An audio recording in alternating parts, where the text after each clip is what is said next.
Akkam jirtu barattoota nageenyi koo bakka jirtanitti isin haa qaqqabu. Egaa anoo Shannaafiin jedhama from Haramaa University College of Technology irraa. Egaa barattoota yeroo darbe akkuma beekamu remedial course physics chapter 1 part 1 jalatti vector and scalars as well as vector representation kan jedhu karaa salphaadhaan fi karaa ifa ta'e waliin ilaallee turre.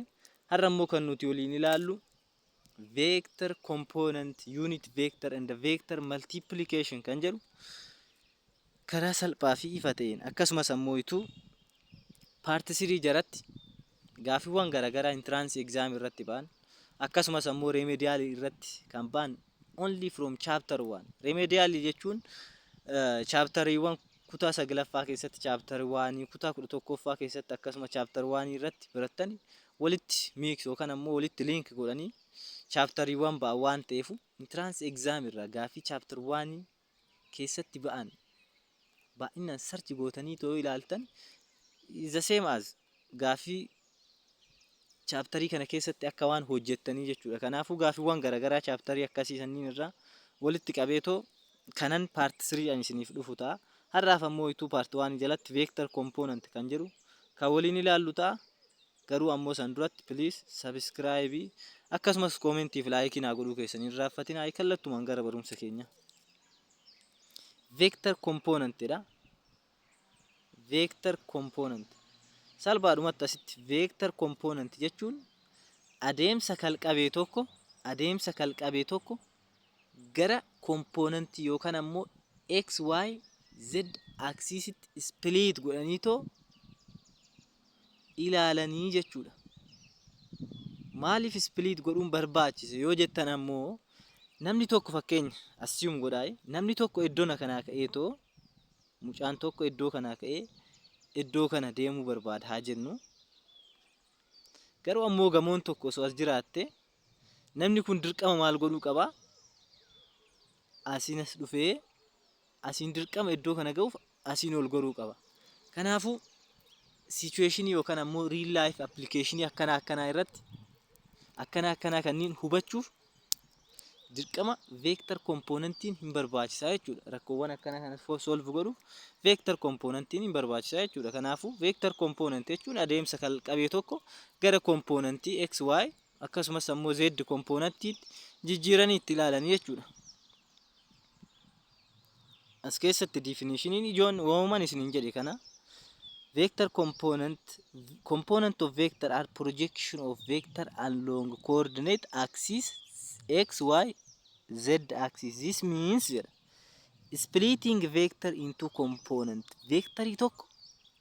Vectorii tokko gara componentiiwwan ta'e wayiitti splitii godhuudha. Kana jechuun vectorii kana akkasitti gara x axis fi y axisitti addaan split godhanii ilaalu jechuudha. Kanaafuu asirratti figarii kana irratti akkuma ilaaltanittu vectorii tana gara ax fi y axisitti addaan split godhee jechuudha. Asitti ammoo x componentii fi y componentii argachuudhaaf basic trigonometric function yoo kasirritti hubattan ta'e kana solve godhuuf baay'ee isinitti ulfaatu. Sababni isaatis cos teettan qixxee ta'a adjacent over hypotenuse dha. Adjacentiin roga kanaaf kamiin adjacentiin kofa kanaaf ax dha. Hypotenuse immoo dha. Kanaafuu ax over magnitude fi sin teettanis akkasuma ay opposite jechuudha. Kanaaf faallan kana waan taateef opposite over hypotenuse dha. Kanaafuu akkasitti ax componentii fi y componentii bifa kanaan argachuu ni dandeessu jechuudha. Itti aansuun ammoo direction yookaan ammoo angle between them yoo argachuu barbaaddan tan teettan qixxee ta'a opposite jechuun ay over ax. Kanaafuu teettaa keessan qixxee ta'a tan inverse of x over y over x gootanii too salphaadhumatti teettaa keessan argachuu ni dandeessu jechuudha. Itti aansuun ammoo unit vector kan jedhu waliin kan ilaallu ta'a. Dimensionii tokkoof kana jechuun resultant yookaan ammoo vectoriin sun isheen tun qixxee ta'a kana ida'uu kanaati akka waan isiniin jechuuti. Kanaafuu for two componentii lama kan qabuuf ax plus ay jettaniini 3 dimension yookaan ammoo dimensionii 3 isa kan qabu kan akkasii. Kanaaf akkasitti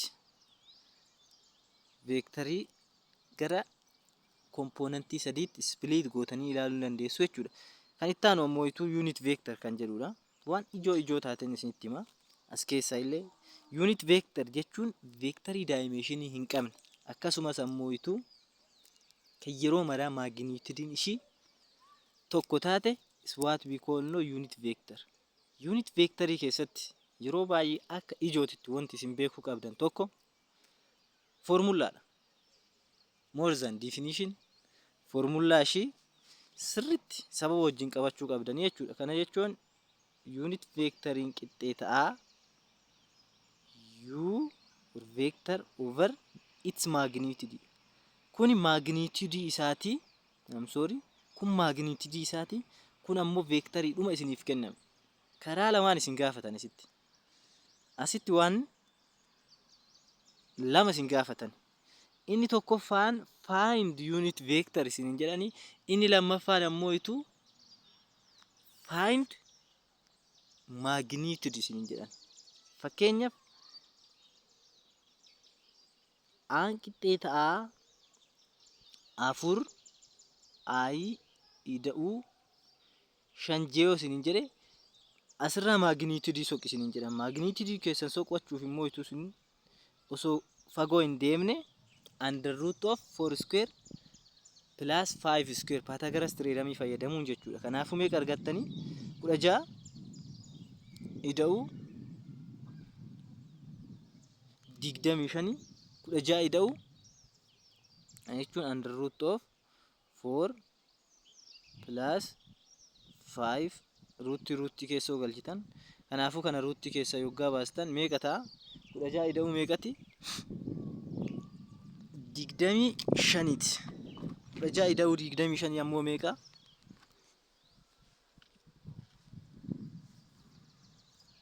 Tarii 16 ida'uu 25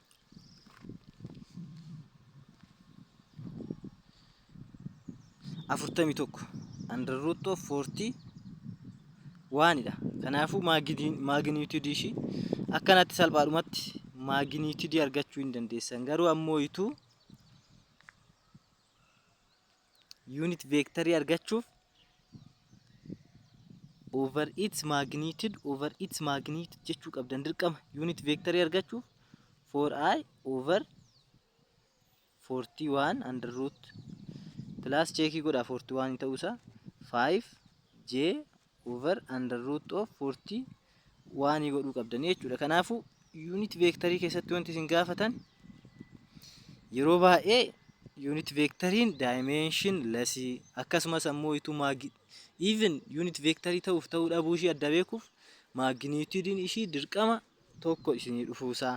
Itti aansuun ammoo how to calculate unit vector and its magnitude kanneen yoo beektan tarii unit vectorii keessaa wanti isinitti ulfaate jedhee ta'uu yaadu hin jiru. Kun dimensionii 3 unit vectorii dimensionii 3 qabudha. Subtraction and addition of two vector can be written in terms of unity dha. Kanaafuu in terms of unity akkasitti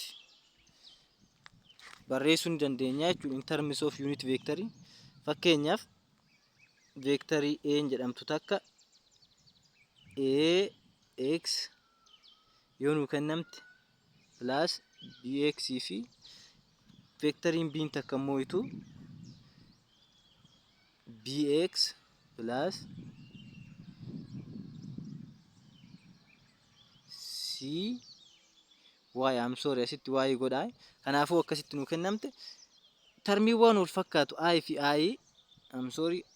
i j fi j termiiwwan wal fakkaatu kallattiidhaan walitti idaatan unit yookaan ammoo their addition isaanii argachuuf subtractionis argachuuf dirqama kompoonantiiwwan wal fakkaataa walitti hidhuu qabdan jechuudha. I fi I kana jechuun AXI plus BXI dirqama walitti hidhuu qabda. Warroota wal fakkaataa walitti hidhatanii warra walii fakkaanne immoo walitti hin hidhatanii jechuudha.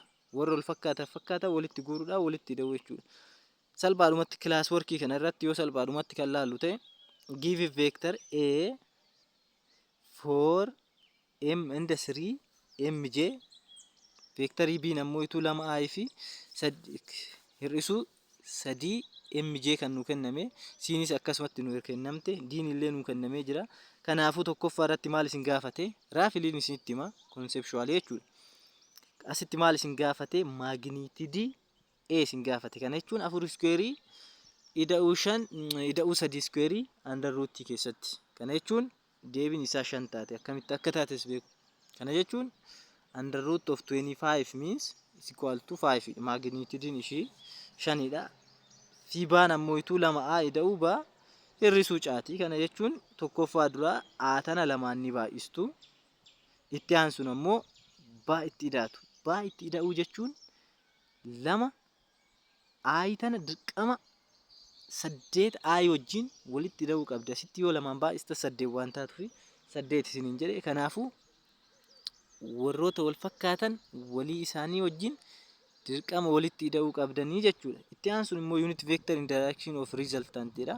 Kanaafuu dura in direction of resultant tokkoffaa dura asitti 2 caa ida'uu baa hir'isuuraa qixxee ta'a 0 jettaniit raan qixxee ta'a 2 caa ida'uu baati. Dura kana hin argattanii unit vectorii isaa soqxaniif jechuudha. Unit vectorii jechuun tokkoffaa kan walitti hidhatanii kan walitti hidhatan kana jalatti magnitude kanaa soqxanii irra magnitude yoo gootan unit vectorii argattanii jechuudha. Waan tarii akkas badaasin nama dhibooyitii miti. Gadi fageenya yoo kan laaltan ta'e waan salphaadhumatti deebi'uu danda'udha. Itti aansuun ammoo itu tokko qabxii 2 multiplication of vector. Multiplication of vector jechuun adeemsa vectorii 2 fi 2 ol walitti baay'isuun yookaan skaalaarii yookaan vectorii ittiin argannu jechuudha. Salphaadhumatti karaa salphaadhaan vector multiplication refers to several operations between two or more vectors. It may concern any of the following article jedha jechuudha. Kana jechuun scalar vector multiplication, dot product and cross product. Kanaafuu scalar multiplication yookaan wali scalar vector multiplication kan waliin ilaallu yoo ta'u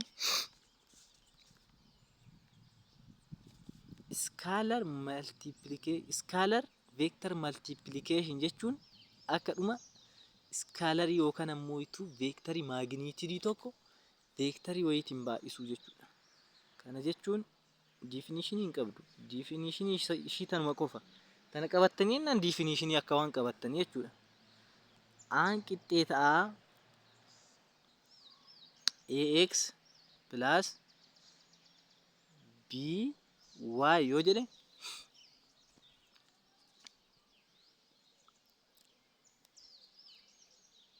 vectorattii tana akka magnitude wayii yookaan ammoo skaalaarii ta'e wayiitiin lakkoofsan akka waan baay'isu jechuudha. Kanaafuu asitti maaltu jijjiirama hamma size of vector is changed but not direction of vector is changed, which means look here. Vectoriin tokko akkas jira jedhaatu yaada. Assume naa godha asittis vectoriin tokko akkana jira jedha yaadaayi. Tokkoffaa duraa jechuudha. A vectorii haa jennuuni.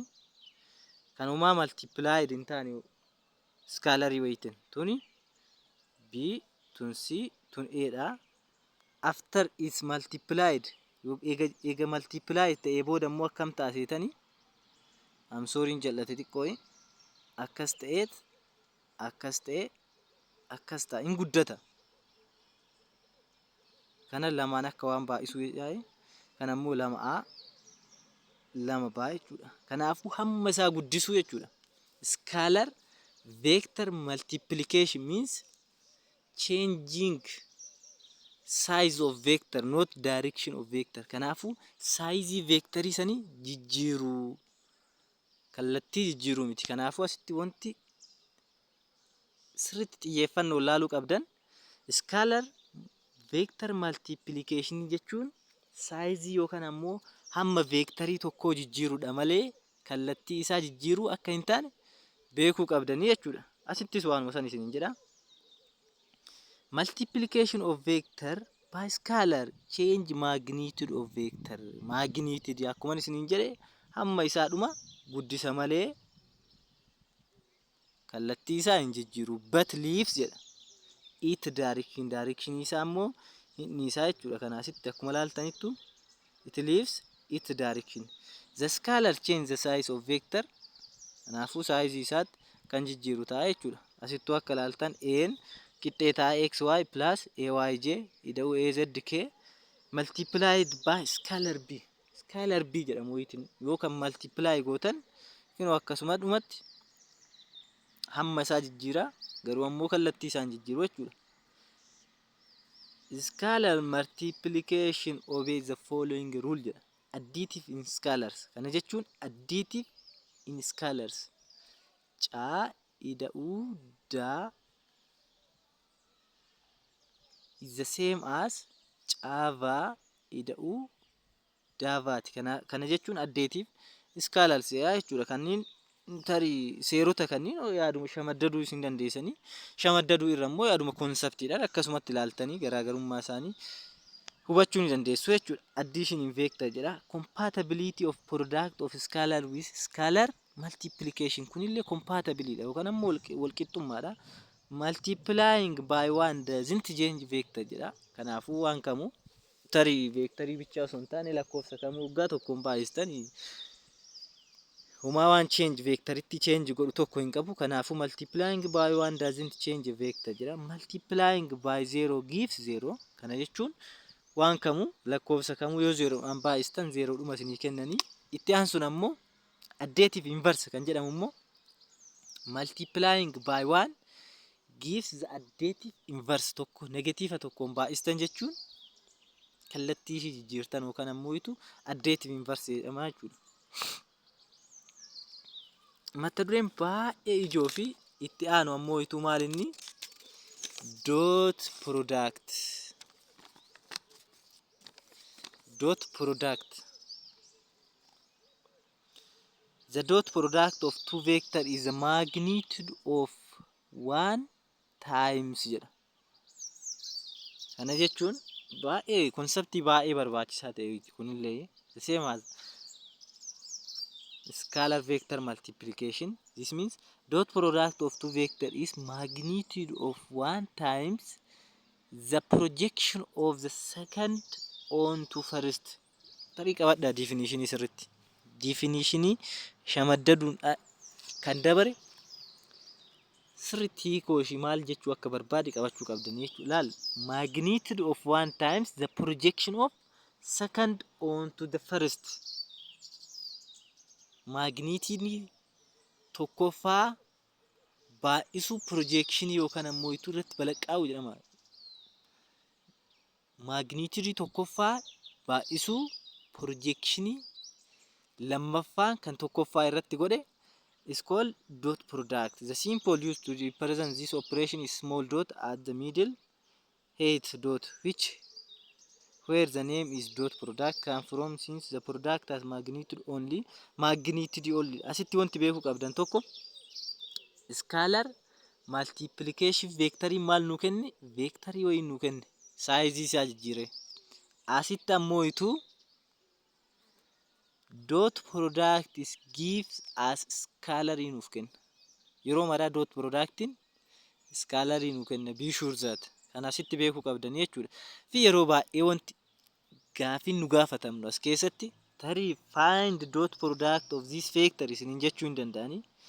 Kanarraan kan darbe immoo itu angiliidha bakka yeroo baay'ee common angilii gaafatanii A fi B vectorii wayii isii kennanii itti aansuun immoo find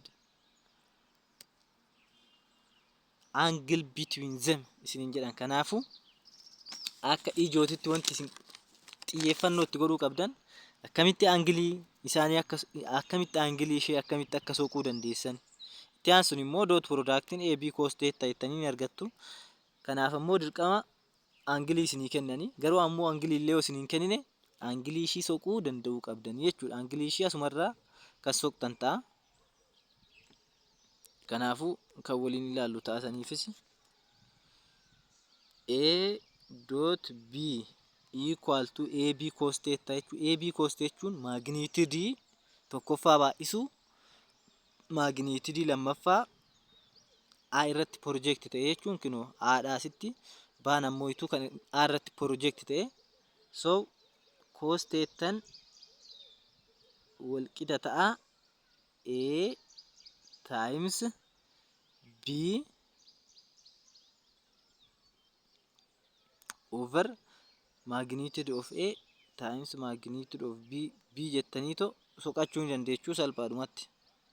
Kanaafuu asitti wanti beekuu qabdan tokko aangilii akkamitti akka soquu dandeessa salphaadhumatti jechuudha. Look asitti figarii tan hoggaa ilaaltan kun asitti qalqabeewiiti kun immoo asitti projection of B tuni A magnitude of A times projection of B kun asitti magnitude kan tokkoffaa saniiti kun ammoo itu maalinni projection kan B'n A irratti project ta'e jechuudha. Asitti wanti ijoon isin beekuu qabdan tokko kompoonentii wal fakkaatan yeroo maraa yoo kompoonentii dot product of the same component is give as one maaliif yoo jettanii A dot product of the same component wal fakkaatarra kan jiran dot productiin isaanii tokko AB cos theta jenne. Kana jechuun asitti kompoonentii II yoo ta'e fakkeenyaaf II tuni tokkoof tokko baay'isu tokko component on the same axis on the same direction jechuudha. II irra jiran jechuun isaan lamaan kunuu II irra jiranii. Kana jechuun aangiliin isaan lamaan jidduu jiru maalinni zeeroodha. Aangilii wayituu hin jiru. Parallelidha kan waliif. Kinoo the same irra jiranii. Kanaafuu dirqama maayini cause of zeeroon ammoo itu maal nuuf kenna tokko. Asitti ammoo sababni warroonni koordineetii waliif perpendikularii ta'an fakkeenyaaf kan akka ij'n kun maaliif akka zeeroo nuuf kennan fakkeenyaaf asitti I asitti J'dha asitti I jedhaa fudhadhaa asitti immoo J'dha. Kanaafuu asitti digriin 90 hin jirti. Cause of theta jedhamtanii ture cause of theta asitti cos thetan teenya zeeroodha. Sorry. Cause of 90 maal inni zeeroodha. Cause of 19 degree waan ta'eefu zeeroodha. Asitti immoo tokko baay'isuu tokkoon jira I fi J jechuudha. Kanaafuu cause of 90 0 kanaafuu tokko baay'isuu 0 qixxee ta'a 0 nuuf fide jechuudha. Kanaafuu kan aksisii seseem irra jiran yookaan ammoo itu II'n kanaaf tokko nuu kennan itti aansuuf immoo itu waliif perpendikularii warroonni ta'an sababa kooziin 0 ta'eef 0 nuu fidanii jechuudha. Itti aansuun ammoo itu akkuma duratti itu dot product property of vector dot product property waan kanneen tasaa osoo hin qabanne irra hin dabarina. At least gaafin 2 hanga 3 property isaaniiti. Property kan scalar vector multiplication dot product akkasumas ammoo kan cross product illee property isaanii tasuma irra hin dabaru. Tarii qorumsi remedial course akkas falaxaa waan karaa guddaa deemtanii fidda wayitii miti. Bakka waan ijoo moojulii irra jirtu. Gadi fageenyaan qabattanii jennaan is enough to pass remedial. Remedial darbuuf dirqama kitaaba ekstiriimii walii gadi ooftanii yeroo gubuun isin irraa hin eegamu. Isuma PDF irra jirtu qaacceessitanii dubbistanii jennaan is possible. Kanaaf property tan haa ilaallu. Dot product of two vector is commutative dha. A dot B is equal to B dot A dha. If A and B are equal, if dot product of A and the b is equal to 0, then it can be clearly seen that either a or b is 0. Kanaafuu dot product isaanii 0 jechuun a yookaan baan 0 jechuudha. Also we know that using scalar product of vector pa dot qp is equal to pb dot qp dhaan wal qixa ta'uu hin danda'a jechuudha. Asitti propertiin kun the dot product of vector to itself is the magnitude of square of vector. Kana jechuun the dot product of vector itself is magnitude of its square jedha. Kanaafuu a dot b a dot a is equal to, kana jechuun maaf square qofa ta'e waggaa jettan a dot a the same dimension irra jira cos angiliin wayituu keessa hin jirtu jechuudha. Cos of theta 0 jechuun dandeessanii. Kanaafuu asitti cosine tun asitti tokko, kanaafuu a square ta'a jechuudha mataa isheedhuma. Is a point non associative property a dot b ammattuu keessatti b dot c is not equal to a dot b ammattuu keessatti a dot c kanaafuu non associative dha jechuudha, because the dot product between scalar and the vector is not allowed. Kanaafuu asitti ruuliiwwan kanniin yookaan ammoo propertiiwwan kanniin sirriitti qabachuu qabdan jechuudha. Egaa barattoota har'aafuu asirratti yaanu gahuuti.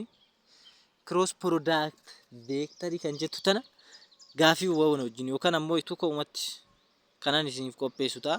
Garuu ammoo ammoo chapter kana jalatti gaafiiwwan baay'ee entrance exam irraa walitti qaqqabuudhaan akkasumas ammoo qorumsuma barreen gaddaa barattoonni qoraman keessa gaafii ijoo baasuudhaan kanan isiniif qopheessu ta'a. Kanaafuu please subscribe ammallee tanan wantan isin gaafadhu subscribe, comment fi like tarii channelin kun maalirra akka jiru argaa jirtu. Please subscribe, comment naaf barreessuu keessan hin raaffatinaa. Baay'een isin galateeffadha. Galatooma.